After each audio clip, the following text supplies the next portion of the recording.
ನಮಸ್ಕಾರ. ಈ ನಿಮ್ಮ ಶುಕ್ರದೇಶ ನ್ಯೂಸ್ ಅಪ್ಡೇಟ್ ಚಾನಲ್ ಅನ್ನು ತಪ್ಪದೆ ಸಬ್ಸ್ಕ್ರೈಬ್ ಮಾಡಿ.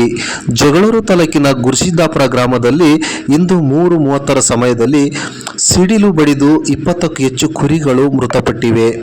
ಕುರಿಗಾಯಿ ಸುನಿಲ್ ಎಂಬ ಯುವಕನಿಗೆ ಕಾಲು ಮುರಿದು ಪಟ್ಟಣದ ಸಾರ್ವಜನಿಕ ಆಸ್ಪತ್ರೆಯಲ್ಲಿ ಚಿಕಿತ್ಸೆ ಪಡೆಯುತ್ತಿದ್ದಾನೆ.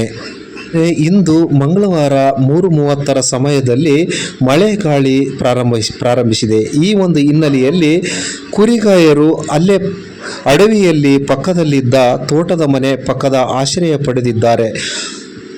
ಸಿಡಿಲಿನ ಅಬ್ಬರಕ್ಕೆ ಸಿಡಿಲು ಬಡಿದು ಬಿಲ್ಡಿಂಗ್ ಸಮೇತ ಗೋಡೆಗಳು ಕುಸಿದು ಬಿದ್ದಿದೆ ಎನ್ನಲಾಗಿದೆ. ನಾನು ಬರ್ತಿಲ್ಲ